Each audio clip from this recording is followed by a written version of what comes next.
जय संतोषी माँ।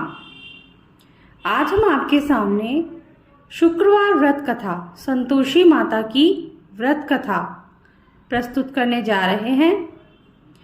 हमारे धार्मिक ग्रंथों में शुक्रवार का दिन संतोषी माता की पूजा के लिए निर्धारित है। अत्यंत ही सरल आसानी से प्रसन्न होने वाली संतोषी माता का व्रत हर तरह से गृहस्थी को धन धान्य पुत्र अन्न वस्त्र से परिपूर्ण रखता है और माँ अपने भक्त को हर कष्ट से बचाती है। व्रत की विधि इस प्रकार है। इस व्रत में प्रातःकाल स्नान आदि से निवृत्त होकर संतोषी माता को स्मरण कर दंडवत प्रणाम करें। पूजा करते समय जल से भरा कलश रखकर उसके ऊपर गुड़ और चने से भरा कटोरा रखें। कथा कहने और सुनने वाले अपने हाथ में गुड़ चना अवश्य रखें और मन ही मन संतोषी माता की जय बोलते जाएं। पूजा के लिए गुड़ चना लेते समय सवाई का ध्यान रखें, यानी कि अपने सामर्थ्य के अनुसार चना गुड़ ₹1.25, ₹5.25 या ₹11.25 के बढ़ते क्रम के अनुरूप ही लें। कथा समाप्त होने पर हाथ का गुड़ चना गाय माता को खिला दें और कलश पर रखा गुड़ चना प्रसाद के रूप में बांट दें। संतोषी माता की व्रत कथा इस प्रकार है। बहुत समय पहले की बात है। एक बुढ़िया के 7 पुत्र थे। उनमें से 6 कमाते थे और एक निकम्मा था। बुढ़िया अपने 6 बेटों को प्रेम से खाना खिलाती और 7वें बेटे को बाद में उनकी थाली की बची हुई जूठन खिला दिया करती। 7वें बेटे की पत्नी इस बात से बड़ी दुखी थी, क्योंकि वह बहुत भोला था और ऐसी बातों पर ध्यान नहीं देता था। एक दिन बहू ने जूठा खिलाने की बात अपने पति से कही। पति ने सिरदर्द का बहाना करके रसोई में लेटकर स्वयं सच्चाई देख ली। उसने उसी क्षण दूसरे राज्य जाने का निश्चय किया। जब वह जाने लगा तो पत्नी ने उसकी निशानी मांगी। पत्नी को अंगूठी देकर वह चला गया। दूसरे राज्य पहुंचते ही उसे एक सेठ की दुकान पर काम मिल गया और जल्दी ही उसने मेहनत से अपनी जगह बना ली। इधर बेटे के घर से चले जाने पर सास ससुर बहू पर अत्याचार करने लगे। घर का सारा काम करवा के उसे लकड़ियां लाने जंगल भेज देते और आने पर भूसे की रोटी और नारियल के खोल में पानी रख देते। इस तरह अपार कष्ट में बहू के दिन कट रहे थे। एक दिन लकड़ियां लाते समय रास्ते में उसने कुछ महिलाओं को संतोषी माता की पूजा करते देखा और पूजा विधि पूछी। उसने सुने अनुसार बहू ने भी कुछ लकड़ियां बेच दी और ₹1.25 का गुड़ चना लेकर संतोषी माता के मंदिर में जाकर संकल्प किया। 2 शुक्रवार ही बीते थे कि उसके पति का पता और पैसे दोनों आ गए। बहू ने मंदिर जाकर माता से फरियाद की कि उसके पति को वापस ला दो, उसको वरदान दे। माता संतोषी ने स्वप्न में बेटे को दर्शन दिए और बहू का दुखड़ा सुनाया। उसके साथ ही उसके काम को पूरा कर घर जाने का संकल्प कराया।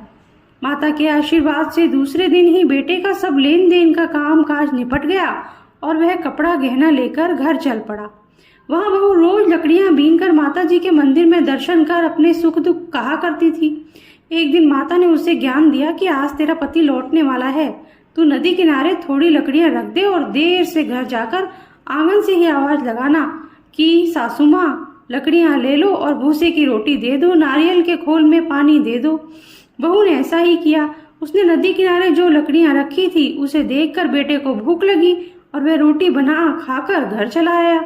घर पर माँ द्वारा भोजन का पूछने पर उसने मना कर दिया और अपनी पत्नी के बारे में पूछा। तभी बहू आकर आवाज लगाकर भूसे की रोटी और नारियल के खोल में पानी मांगने लगी। बेटे के सामने सास झूठ बोलने लगी कि रोज 4 बार खाती है, आज तुझे देखकर नाटक कर रही है। यह सारा दृश्य देख बेटा अपनी पत्नी को लेकर दूसरे घर में ठाठ से रहने लगा। शुक्रवार आने पर पत्नी ने उद्यापन की इच्छा जताई और पति की आज्ञा पाकर उसने जेठ के लड़कों को निमंत्रण दे दिया। जेठानी को पता चला कि शुक्रवार के व्रत में खट्टा खाने की मनाही है तो उसने अपने बच्चों को सिखाकर भेजा कि खटाई जरूर मांगना। बच्चों ने भरपेट खीर खाई और फिर खटाई की रट लगाकर बैठ गए। ना देने पर चाची से रुपए मांगे और इमली खरीद कर खा ली। इससे संतोषी माता नाराज हो गई और बहू के पति को राजा के सैनिक पकड़कर ले गए।